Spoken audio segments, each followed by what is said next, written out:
6장 12절에서 14절 말씀인데 신약성경 246쪽입니다. 로마서 6장 1절부터 14절까지 보도록 할게요. 로마서 6장 1절부터 14절까지 말씀 한 절씩 읽어주시겠습니다. 두 번에는 12절부터 14절까지 되겠지만 12절과 14절을 중점적으로 보겠지만 6장 1절부터 14절까지 읽도록 하겠습니다. 찾으셨으면 한 절씩 교도하도록 하겠습니다.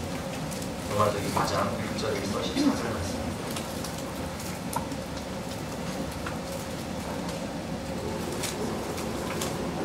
그런즉 우리가 무슨 말을 하리요? 은혜를 더하게 하리고 죄에 거하게 하리요?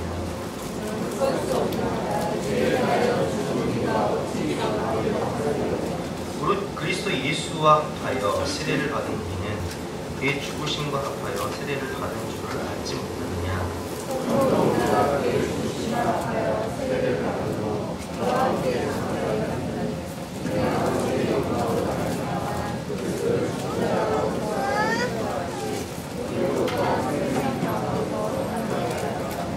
만일 우리가 그의 죽으심과 같은 모양으로 연합한 자가 되었으면 또한 그의 부활과 같은 모양으로 연합한 자도 되리라. 우리의 옛사람이 예수와 함께 십자가를 받은 것은 죄의 몸이고 다시는 우리가 죄에게 이는 죽은 자가 죄에서 벗어나 의롭다 하심을 얻었습니다.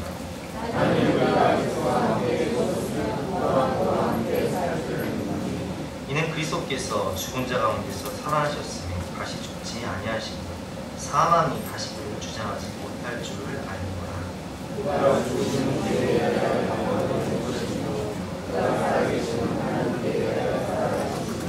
이와 같이 너희도 너희 자신을 죄에 대하여는 죽은 자요 그리스도 예수 안에서 하나님께 대하여는 살아있는 자로 여기지로다.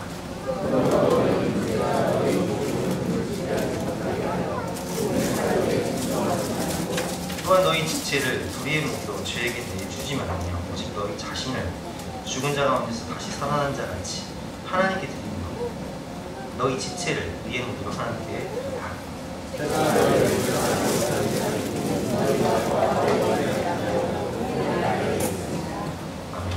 당신의 몸과 지체를 하나님께 드리세요 라는 제목으로 본 말씀을 위해서 함께 나누도록 하겠습니다. 우리는 지난주 말씀을 통해서 아담, 첫사람 아담의 불순종과 죄로 말미암아 우리에게는 사망과 또 지옥이 왔고 우리는 우리 안에 있는 죄가 왕노릇하는 존재가 되었다는 것을 배웠습니다. 하지만 그 한 사람 아담으로 말미암아 죄가 세상에 왔듯이 예수님 한 분으로 또한 생명도 우리에게 왔습니다. 예수님의 순종으로 말미암아 십자가에 죽기까지 인간의 몸을 입고 십자가에 죽기까지 순종하신 그분의 순종으로 말미암아 우리에게는 복음이 왔고 그 복음을 믿는 자에게는 생명과 영생, 천국이 우리 또한 되었습니다. 예수님을 구주로 영접한 사람들은 생명이 왕노릇하는 존재가 되었지요. 인생은 두 가지 인생이 있습니다. 제가 지난주에 말씀드렸다시피 첫 번째는 내가 왕이 되어서 불순종하는 인생, 온 인류가 하나님을 배반하고 이스라엘을 가르치고 이스라엘 또한 하나님을 배반하고 자기가 왕이 되었습니다.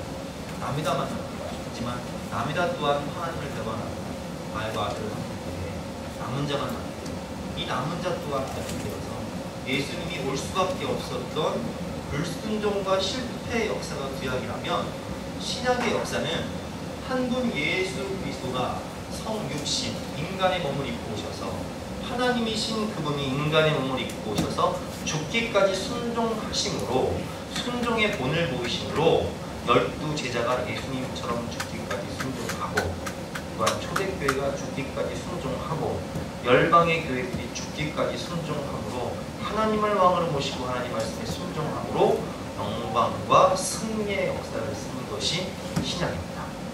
구약의 인생을 사는 사람이 있고 신약의 인생을 사는 사람이 있습니다.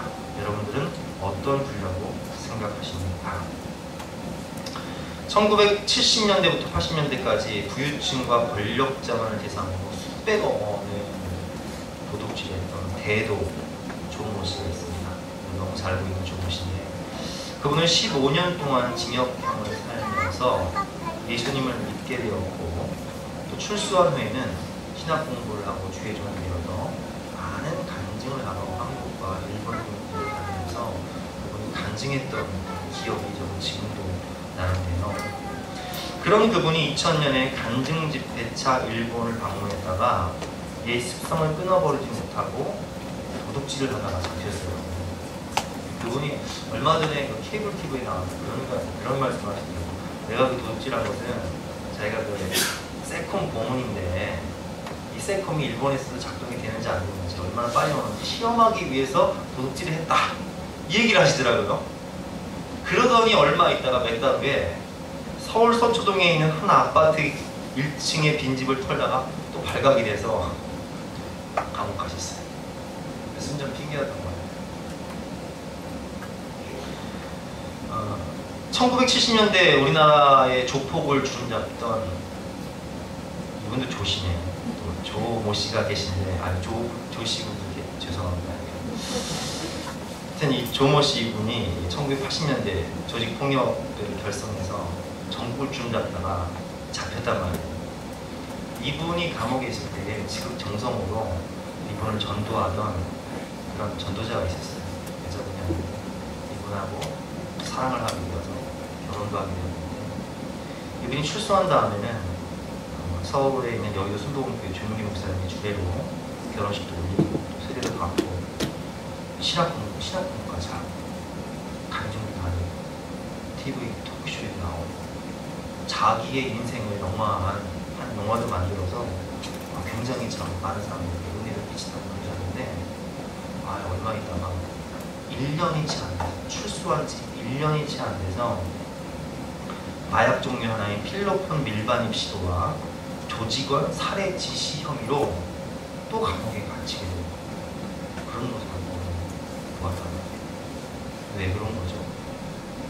그분들은 분명히 예수님을 믿고 복음을 알고 또 은혜도 받고 시대도 받고 어떤 경우는 신학 공부를 하고 주의 종까지 되는데, 그 하나님의 은혜를 간증하던 분들이 이렇게 옛사람으로 돌아가는 습성이 있단 말이에요. 그럼 이게 남의 얘기일까요? 아니요. 지금은 내 얘기일 수 있어요. 한때는 굉장히 뜨거웠던 사람, 눈물 흘리며 간증하고 변화된 모습으로 사람들을 놀라게 했던 사람들이 죄의 회귀현상, 옛사람으로 돌아가서 자신이 늘 무너지던 그 죄악, 늘 쓰러지고 실족하던 그 죄악 때문에 무너지고 실패하고 실족하는 모습을 우리는 너무나 많이 보게 된다는 거예요. 구약의 불순종의 역사로 말미암아 실패했던 인생처럼 그런 사람들을 너무 많이 보게 됩니다. 베드로후서 2장 20절에도 이런 말씀이 있죠. 참된 속담에 이르기를 개가 그 토하였던 것에 돌아가고 돼지가 씻었다가 더러운 구덩이에 도로 누웠다 하는 말이 그들에게 응하리로다. 죄의 회개입니다. 옛사람으로 돌아오고 싶은 인간의 본성적 타락. 그래서 여러분들은요, 애국 백성들이 출애굽 사건을 경험하고 홍해를 건너고 광야에서 만나와 메추라기를 먹고 구름 기둥과 불 기둥을 경험하면서도 늘 그리워했던 게 뭔 줄 알아요? 애국이 좋았다. 애국으로 돌아가자. 죄의 노예, 죄 지면서 살 때가 좋았다. 죄의 회개하면서. 사람들은 그래서 말합니다. 초대교회 성도들 중에는요, 이런 죄의 회개 현상을 합리화시키기 위해서 죄가 깊은 곳에 은혜가 깊은 거야 라는 하나님 말씀을 인용하면서 우리가 어떠한 죄를 저지르더라도 하나님은 우리를 다 용서해 주시잖아. 어차피 용서받을 거니까, 죄가 깊은 곳에 은혜가 깊은 거니까 우리가 마음껏 죄를 저지르자 하면서 마음껏 죄를 저지르면 육체의 소욕을 따라 욕심을 따라서 살았던 많은 사람들이 있었다는 거예요. 그런 사람들을 향해서 오늘 로마서 6장 1절과 2절 말씀에 하나님의 말씀을 통해서 권면하고 있습니다. 1절과 2절 말씀 같이 읽어보겠습니다. 시작. 그런즉 우리가 무슨 말을 하리요? 은혜를 더하게 하려고 죄에 거하겠느냐? 그럴 수 없느니라. 죄에 대하여 죽은 우리가 어찌 그 가운데 더 살리요? 아멘. 그럴 수 없다는 거예요. 다시 죄의 근성, 옛날의 그 노예 근성, 옛사람의 습성을 따라 살면 안 된다는 거예요. 그럴 수 없느니라. 죄에 대하여 죽은 우리가 어찌 그 가운데 더 살리요? 죄가 깊은 곳에 은혜가 깊다. 그것을 합리화시키기 위해서 죄를 마음껏 짓는다는 것은 그리스도인으로서 본분을 망각하는 일이다. 그럴 수 없다라고 말씀을 하고 계십니다. 우리는 예수 그리스도와 연합하여서 세례를 받고 새 생명 가운데 살아가는 존재가 되었습니다. 4절 말씀이죠. 같이 읽어보겠습니다. 시작. 그러므로 우리가 그의 죽으심과 합하여 세례를 받음으로 그와 함께 장사되었나니 이는 아버지의 영광으로 말미암아 그리스도를 죽은 자 가운데서 살리심과 같이 우리로 또한 새 생명 가운데 행하게 하려 함이라. 아멘. 우리는 예수 그리스도 안에서 세례를 받은 사람입니다. 세례란 무엇입니까? 죄의 씻음을 의미합니다. 원래 침례를 받을 때는, 세례를 받을 때는 요단강에 들어가서 완전 푹 빠지잖아요. 그 빠뜨리는 이유가 뭐냐? 죄를 씻으라는 거예요. 더러움을 씻으라는 거예요. 물 가운데 씻으라는 거예요. 그리고 born again, 위로부터 다시 태어나라는 거예요. 새롭게 태어난다. 죄를 씻고 새롭게 태어난다는 의미가 바로 세례예요. 그래서 이 세례를 받은 사람들은 뭐가 있냐? 예수 그리스도와 연합함으로 새 생명이 있다는 거예요.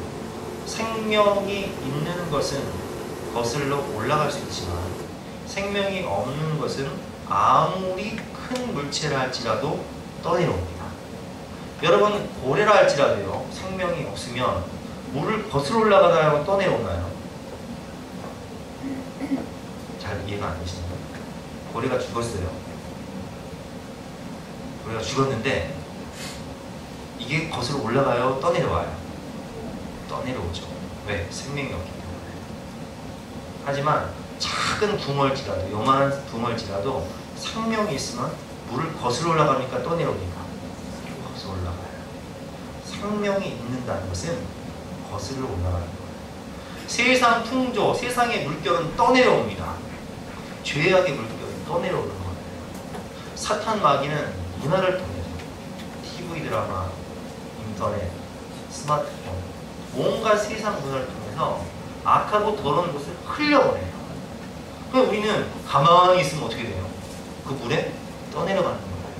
하지만 예수 생명이 있는 사람들은 그 물이 아무리 거슬지라도 연어처럼 거슬러 올라가는 거예요. 올라가서 뭐예요? 생명을 잉태하는 거예요. 꼭대기까지 올라가서, 제가 태어난 곳에 올라가서 연어가 알을 뿌리고 죽잖아요. 생명을 잉태하기 위해서 세상의 풍조와 물결을 거슬러 올라가는 사람들이 바로 그리스도인이라는 거예요. 아들이 있는 자에게는 생명이 있는 거예요. 예수 그리스도가 우리 안에 있으면 생명이 있는 거예요. 그리스도와 연합하기 때문에 우리는 생명이 있는 자로서 거슬러 올라가는 삶을 살게 되는 거예요. 결혼하기 이전의 삶과 결혼한 이후의 삶은 너무나 다릅니다. 명절을 보내면서, 추석 연휴를 보내면서 결혼하기 이전에는 어떻게 됩니까? 여행도 다니고, 영화도 보고, 하고 싶은 일도 하고, 낮잠도 자고, 텔레비도 실컷 보게 됩니다. 하지만 결혼을 하게 되면 어떻게 해야 돼요? 내가 하고 싶은 일을 할 수가 없어요. 시댁도 가고, 가서 상도 차리고, 친정도 가고, 애를 돌보고, 좀 쉬고 싶은데 애들은 또 뭐라고 해요? 배고프다, 밥 달라고 해요. 밥 차려줘야 돼. 힘들어 죽겠는데 밥 차려줘야 돼. 남편은 또 어떻게 해요? 놀아달라고 그래요. 아이고, 내 마음대로 살 수가 없는 거예요. 왜? 내 인생은 나의 것이 아니에요. 내 인생은 누구의 것이에요? 남편의 것이고, 자녀의 것이고, 가족의 메이고. 시집가기 이전과 이후의 삶은 너무나 다른 거예요. 장가가기 이전과 장가간 이후의 삶은 너무나 다른 거예요. 우리가 예수님의 신부가 되기 이전의 삶은 내 죄가 나를 주장하고 내 정욕과 내 욕심이 나를 주장하던 인생이었지만, 이제는 예수님의 신부가 된 이상 나는 누구에 매이는 인생이 된 거예요? 예수 그리스도에게 매이는 거룩한 신부로서의 삶을, 또 신부로서의 책임과 의무를 다해야 되는 그런 신부로서의 삶이 달라지는 거예요. 우리 안에 주인은 나에서, 죄에서 예수님으로 변화됩니다. 예수님과 합하여 한 몸이 되어서 우리는 그분과 연합한 자가 되는 것이죠. 3, 4, 5절에 보면 합하여, 함께, 연합하였다라는 그런 구절이, 단어가 6개가 나와요. 연합하였다, 합하였다, 하나가 되었다, 한 몸이 되었다. 3절부터 5절까지 교독해 보겠습니다. 무릇 그리스도 예수와 합하여 세례를 받은 우리는 그의 죽으심과 합하여 세례를 받은 줄을 알지 못하느냐.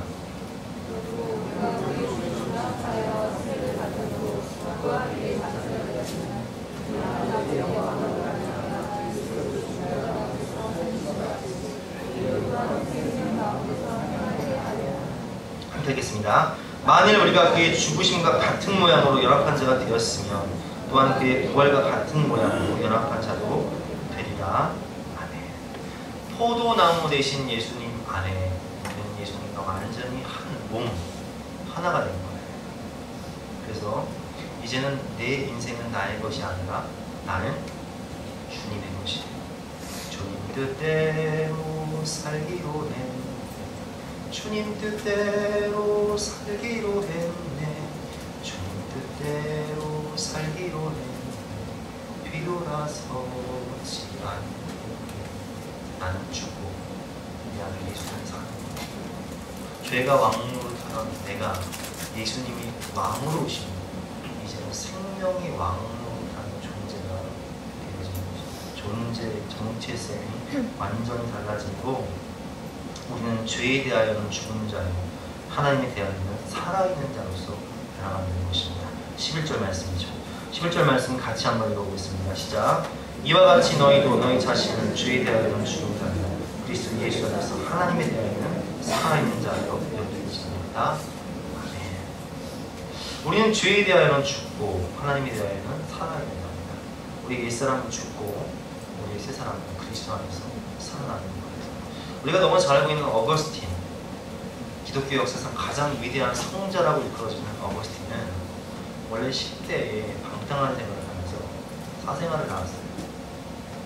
그가 세상의 풍속을 따라서 성적으로 타락한 생활을 할 때 만나는 여자친구가 있었다고 해요. 근데 이 어거스틴이 이제 성자가 되어서 그리스도를 믿고 학자가 되어서 신학자가 되어서 성자가 되어서 존중받는 그런 게 되었을 때 길거리를 가다 보니까 그가 어렸을 때 사귀었던 그 여인을 만나게 된 거예요. 참, 먹고 싶은 사람이기 때문에 아마도 심장이 뛰었을지 몰라요. 하지만 그때 어거스틴은 그 여인을 모른 척하면서 싹 지나갑니다. 그러자 이 여인이 어거스틴에게 쫓아와서 이렇게 묻습니다. 혹시 당신 어거스틴 아니냐고. 나를 기억하지 못하느냐고. 나와 함께 지내던 그 시간을 기억하지 못하느냐고. 어거스틴 그때 이 여인을 향해서 이렇게 얘기합니다. 당신이 알던 어거스틴은 죽었습니다. 나는 그리스도 안에서 새롭게 태어난 그리스도인으로서의 어거스틴입니다. 이렇게 고백하면서 모처럼 이게 바로 죄에 대한 죽고 하나님에 대한 사는 문제예요. 우리의 몸이, 우리의 생각이, 우리의 마음이 우리는 죄에 길들여져 있어요. 뼛속 깊이까지, 세포 하나하나까지. 그래서 우리는 하나의 말씀을 묵상하기보다는 어때요? 죄를 묵상하고 죄를 사모하고 죄를 갈망해요. 그래서 우리는 어떤 존재냐? 우리의 이 모든 머리끝부터 발끝까지 모든 지체가요 어떤 것으로 변화되느냐? 불의의 무기. 따라해보실까요? 불의의 무기. 불의의 무기. 눈으로 범죄. 아니, 그건 따라하지 않으셔도 돼요. 눈으로 악한 것을 보고, 음란한 것을 보고, 추한 것을 보고, 폭력적인 것, 자극적인 것을 추구하죠. 입으로 보여요. 비방하고, 비판하고, 남을 죽이는 독사의 독이 가득한 거예요. 손으로 보여요. 여러분, 손맛이라고 들어보셨어요? 손맛? 손맛? 손으로 범죄. 발은 뭐예요? 피 흘리는데 빠른 발. 죄 짓는 장소로 갈 때는 발이 안 보여. 얼마나 빨리 가는지. 몸으로 죄를 범하는 거예요. 그래서 몸이 죄를 기억하는 거예요. 세포가 죄를 기억하는 거예요. 우리의 몸이 불의의 무기가 되어버린 거예요.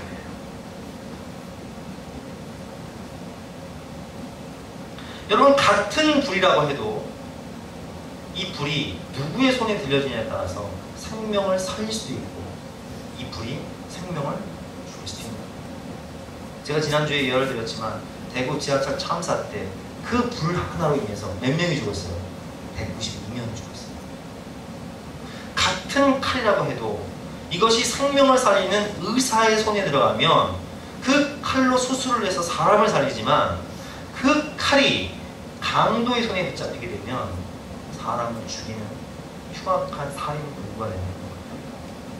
같은 핵일지라도 그 핵을 누가 쓰냐에 따라서 핵 에너지로 많은 사람들에게 유익을 주고 따뜻한 전기로 변화되어서 사람들에게 평안과 행복을 줄 수 있는 도구가 될 수 있지만 그 핵이 악한 자의 손에 들어가게 되면 핵무기로 변화되어서 수십만 명의 생명을 한 번에 죽일 수 있는 불의의 무기가 될 수 있는 거예요.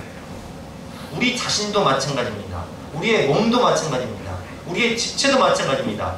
누가 주장하느냐? 사탄 마귀가 주장하고 죄가 주장하기 시작하면 불의의 무기가 되는 거예요. 나를 죽이고 남을 죽이고 가정을 파괴하죠. 물질로, 건강으로, 지체로, 몸으로. 그러나 그 내 몸이, 내 지체가 그리스도가 다스리는 주님의 몸이 되면 그때는 무엇이 되느냐? 따라해보실까요? 의의 무기, 의의 무기가 되는 것입니다. 누구의 지배를 받는가? 누구의 손에 붙잡힌 바 되었느냐? 누가 나의 주인이냐에 따라서 나의 몸, 나의 지체, 나의 시간, 나의 건강은 달라지는 것입니다.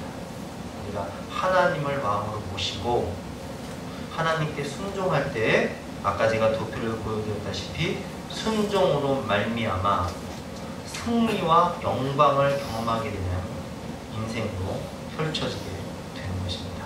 그렇기 때문에 우리는 12절과 13절 말씀처럼 우리 자신과 우리의 지체를 하나님께 드려야 되는 것입니다. 12절과 13절 말씀 같이 읽어보겠습니다. 연휴 기간 동안 많이 운전하시고 힘드셨죠? 네, 많이 힘드셨겠지만 12절, 13절 정신 차리고 이렇게 또박또박 들어가겠습니다. 주께서 사랑하는 자에게 잠을 주시는도다. 그러나 예배 시간에는 깨어서 말씀을 보고 예배 끝나고 주무세요. 12절, 13절 같이 읽어보겠습니다. 시작. 그러므로 너희는 죄가 너희 죽을 몸을 지배하지 못하게 하여 몸의 사욕에 순종하지 말고 또한 너희 지체를 불의의 무기로 죄에게 내주지 말고 오직 너희 자신을 죽은 자 가운데서 다시 살아나라 하나님께 드리니 너희 지체를 의의 무기로 하나님께 드리라. 아멘. 왜 굳이 예수님께서 하나님께서 지체라고 표현하셨을까요? 너희 자신을 하나님께 드려라. 너희 지체를 하나님께 드려라. 네 눈을 하나님께 드려라. 네 코를 하나님께 드려라. 네 귀를, 네 입술을 하나님께 드려라. 네 손과 발을 하나님께 드려라. 이렇게 말씀을 하고 계신데요. 여러분, 거룩은 무엇을 안 하는 것만이 거룩이 아닙니다. 우리는 손으로, 입으로 죄를 짓지 말아야 합니다. 그러나 더 중요한 것은 우리의 손과 입으로, 몸으로, 발로 하나님의 일을 수행하는 것이 더 큰 거룩이라는 거예요. 여러분, 아무리 야구를 잘해도요, 수비만 잘하면 이길 수가 없는 거예요. 공격을 잘해야지. 아무리 축구를 할 때 수비만 잘한다고 이길 수가 없는 거예요. 공격을 잘해야죠. 마찬가지예요. 우리가 죄를 안 짓는 것보다 더 중요한 게 뭔지 아세요? 적극적으로 우리의 지체를 하나님께 드려버리는 거예요. 이걸 한번 예를 들어볼게요. 자, 아까 우리가 이 손으로 뭐 했어요? 죄 저질렀어요. 손맛은 안 나요. 쪼는 맛은 안 나요. 나는 이 명절만 되면 이 쪼는 맛, 밤새 그냥 쪼는 거야. 그냥 38관계 언제 나오냐, 복합 언제 나오냐, 이게 손맛이란 말이에요. 근데 성경은 우리에게 말합니다. 남자들이여 거룩한 손을 하나님께 들어라. 여러분, 거룩한 손을 든다는 게 뭐예요? 기도의 손이잖아요. 기도할 때 손 올리고 하잖아요. 남자들이여 손으로 범죄하던 이 손을 하나님께 드려라. 주님전에 나와서 기도하라. 죄 짓는데 빨리 달려가던 이 발을 하나님께 드려라. 하나님께 드린다는 게 뭐예요? 복음 들고 산을 넘는 자들의 발길 아름답고도 아름답도다. 복음의 신을 신고 복음을 전하고 발휘하는 거예요. 비방하고 비판하고 정죄하고 독사의 독을 품던 이 입술로 하나님께 드리는 게 뭐예요? 하나님을 찬송하고 하나님을 예배하며 이 십자가의 피 묻은 복음을 전하고 궁핍한 영혼들에게 위로를 주고 소망을 주고 사랑을 전해주는 주님의 입술이 되는 거예요. 죄에 젖은 눈에 주님의 눈물이 지어지고 주님의 사랑이 지어지고 쇳덩어리 같은 몸으로 하나님께 나와 몸으로 드리는 신령과 진정을 드리는 산 제물을 몸으로 드리는 거죠. 우리의 시간과 우리의 물질과 우리의 인생을 하나님께 드려버리는 거예요. 그래서 여러분 어떻게 하시면 되냐면요, 죄의 저지를 시간을 주지 마세요. 사탄에게 틈을 주지 마세요. 죄의 저지를 물질을 남겨두지 마세요. 여러분, 우리가 시간이 있으면 뭐예요? 죄 짓거든요. 물질 남아두면 뭐예요? 옛날 습성 따라서 죄 짓거든요. 하나님께 드려버리세요. 그냥 선경금을 하든지 교육학문을 하든지 어디 어려운 지체들 도와버리든지 물질이 고여버리기 전에 써버리세요. 그리고 하루를 시작할 때, 여러분, 제가 목사지만 제가 새벽 기도를 맨날 하잖아요. 자, 새벽 기도를 안 할 때도 있어요. 휴가 때가 그냥 안 한단 말이에요. 자, 우리 요즘에 우리 남성분들 대부분 새벽 기도 나오시는데, 새벽 기도를 나와서 하루를 시작할 때하고 그냥 하루를 시작할 때는 어때요? 뭐가 달라요? 새벽 기도를 하루를 시작하면 하나님, 오늘도 이 하루를 하나님께 온전히 올려드립니다.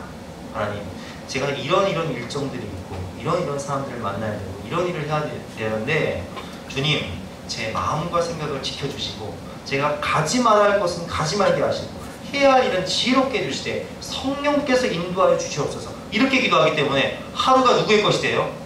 성령님의 인도하심을 받는 하나님의 것이 되는 거예요.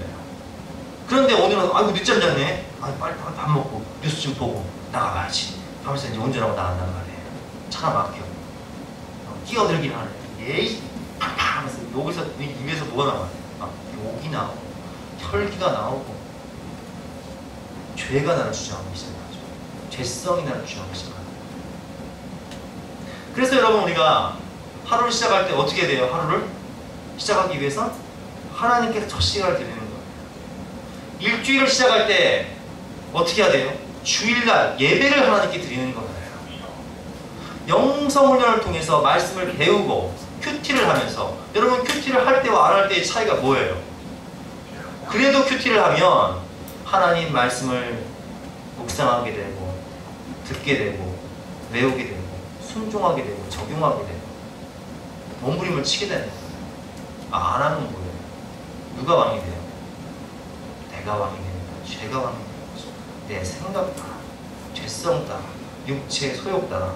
오늘 12절 말씀처럼 그러므로 너희는 죄가 너희 죽을 몸을 지배하지 못하게 하며 몸의 사욕에 순종하지 말고라는 말씀이 나오는데, 죄가 나를 지배하게 되고 몸의 사욕이 나를 이끌어버리는 거예요. 영이 육을 지배하는 게 아니라 육이 영을 지배해버리기 때문에 여러분, 우리가 세상 풍조 따라 조류 따라 살게 되면 여지없습니다. 여러분, 제가 목사지만 저도 기도 안 하면요 여지없습니다. 그렇기 때문에 우리는 날마다 매일매일 주님의 십자가 앞에 나와서 주님의 말씀을 듣고 성령의 기름 부으심을 받고 말씀과 성령의 인도하심을 따라 살아야 됩니다. 내가 매일 십자가 앞에 더 가까이 가오니, 매일매일 십자가 앞에 가지 않으면 그날은 어때요? 실패하는 거예요. 제가 딱 보니까 여러분 솔직하게 한번 얘기해 봅시다. 그래도 주일 예배 나오고 수요 예배 나오고 영성을 좀 하시는 분들, 이분들은 어때요? 죄 저질러요, 안 저질러요? 네? 저질러요. 저질러요. 솔직한 얘기요. 자, 주일 예배 나오고 수요 예배 나오고 영성훈련까지, 네, 거기다 더해 큐티까지 하는 양반들 있어요. 죄 저질러요, 안 저질러요? 저질러. 세상에 주일 예배 나오고 수요 예배 나오고 큐티하고 새벽 예배까지 나와. 죄 저질러요, 안 저질러요? 저질러요. 네. 하물며 여러분 솔직한 얘기입니다. 내가 매일 십자가 앞에 더 가까이 가오니 해도 10개 저지를 거, 물론 7개는 안 저질러요. 한 3개밖에 안 해. 예전에 비하면 줄어. 하지만 주일날 나와서 예배 드린다고 나와서 졸아버리면 어때요, 여러분? 이게 비교가 돼요? 아니, 주일 예배를 드리고 수요 예배를 드리고 큐티를 하고 새벽 기도를 드려도 죄를 저지르는 이 세상 통솔을 이기가 힘들고 사탄 마귀와 싸움에서 맨날 그냥 헥헥대는데, 주일날 그냥 딸랑 하러 나와가지고 그냥 졸다 가버리면 어떻게 사탄 마귀를 이길 거냔 말이에요. 우리가 하나님의 전신갑주를 입는 것도 중요하지만 무시로 성령 안에서 깨어 기도하는 게 중요한 거예요. 아무리 완전 무장을 했다 할지라도, 제가 군대에 있을 때는 해안 근무를 했었는데 거기는 최전방과 똑같기 때문에 실탄을 준단 말이에요. 수탄을 준단 말이에요. 방탄 조끼까지 입고 가요. 근데 여러분, 그때 아무리 완전 무장을 했다 할지라도요, 졸아버리면 어떻게 되는 줄 아세요? 60년대에는요, 제가 해양 근무할 때 60년대, 제가 60년대 근무했다는 얘기가 아니라 60년대에는요 무장 공비들이 와서 목을 따고 갔어요. 완전 무장하면 뭐예요? 졸아버리는. 아니, 주일 예배 나오고 수요 예배 나오고 영성훈련 하고 큐티하면 뭐예요? 영적으로 졸고 있는데,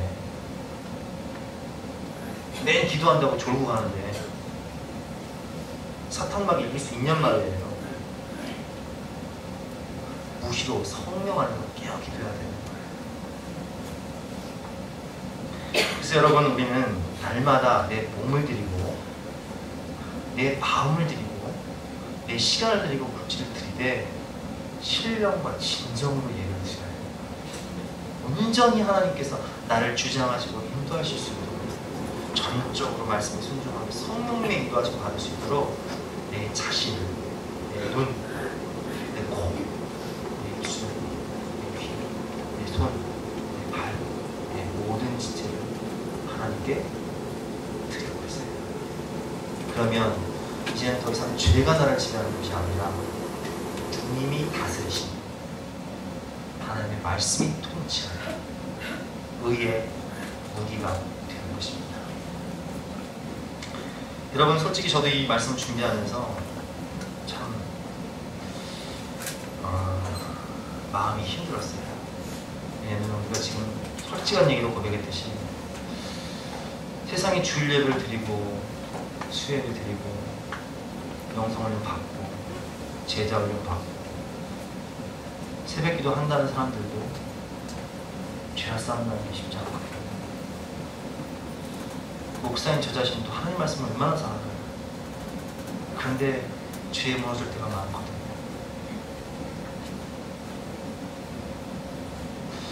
늘 하나님 앞에 깨어있지 않으면, 날마다 주님 앞에 나가지 않으면, 십자가 앞에 나가지 않으면 질 수밖에 없는 우리가 약한 모습. 하나님의 은혜가 아니고서는, 주님의 십자가 사랑이 아니고서는, 나사렛 예수의 명령 보혈의 은혜가 아니고서는 살아갈 수 없는 우리의 모습. 참 마음이 아프더라고요. 그러나 한편으로는 그러하기 때문에 주님 앞에 더 나아갈 수밖에 없는 우리의 모습, 그러하기 때문에 날마다 십자가 앞에 나갈 수밖에 없는 우리의 모습이 한편으로는 이게 은혜 아래 거하는 삶이구나 라는 것이 깨달아졌습니다. 오늘 14절 말씀이죠. 죄가 너희를 주장하지 못하리니 이는 너희가 법 아래에 있지 아니하고 은혜 아래에 있습니다. 여러분, 하나님의 은혜의 날개 안에, 주님의 사랑의 품 안에, 주님의 말씀 안에, 주님의 성전 안에, 주님의 은혜 아래 거하시는 저 하나님, 의의 무기가 되어서 영혼을 살리고 가정을 살리고 세상을 살리고 저와 여러분 되시는 주님의 이름을 축원합니다. 우리 함께 찬양하고 기도하실 때, 주님, 내 마음엔 주를 향한 사랑, 나의 말엔 주가 주신 진리의 복음, 나의 손 주님의 사랑, 주님의 손가락이 될 수 있도록 은혜를 부어주시옵소서. 내 지체를, 내 몸을, 자신을 하나님께 드리게 하여 주시옵소서. 우리 함께 찬양하며 기도하겠습니다.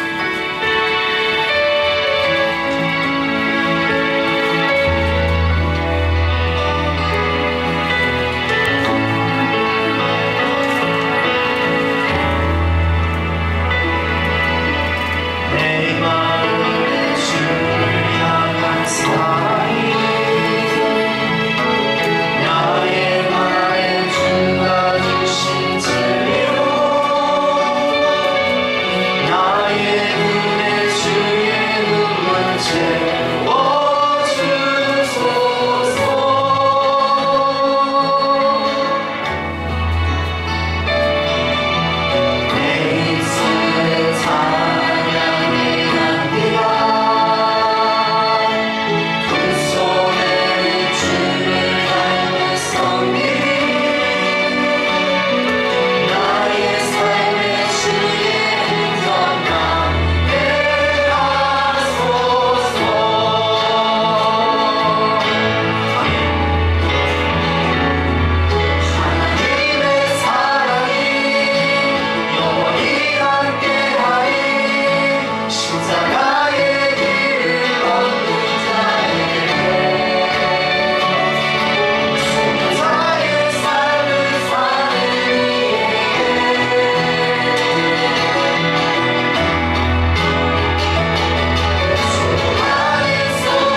자신을 하나님께 드리고 싶은 마음으로 난 사람입니다.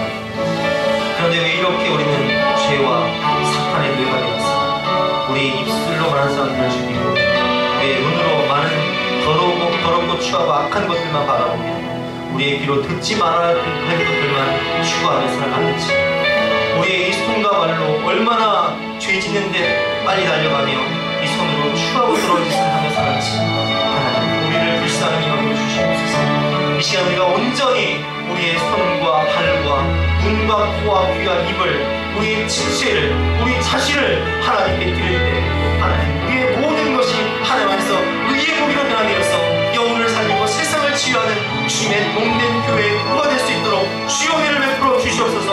우리 간절한 마음으로 주여 성찬도 하시겠습니다. 주여! 주여! 주여!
영광 돌리는 삶을 살고 싶습니다. 그러기에 더욱더 십자가 앞으로 나아가 주님을 닮아갈 수 있고 주님의 눈물을 우리 눈에 채우고 주님의 사랑을 우리의 마음에 채우고 주님의 손과 발되어 살아갈 수 있고 날마다 주님의 성전을 사모하며 말씀을 사모하며 성령님의 인도하심을 받을 수 있도록 도와주시고 의의 무기가 되어서 우리 가정을 살릴 수 있도록 은혜를 베풀어 주시옵소서. 주께서 역사하시고 우리에게도 신약의 승리와 영광과 순종의 역사가 일어날 것을 믿고 감사드리며 거룩하신 예수 이름으로 기도드렸습니다. 다 같이 나와서 결단 찬송 500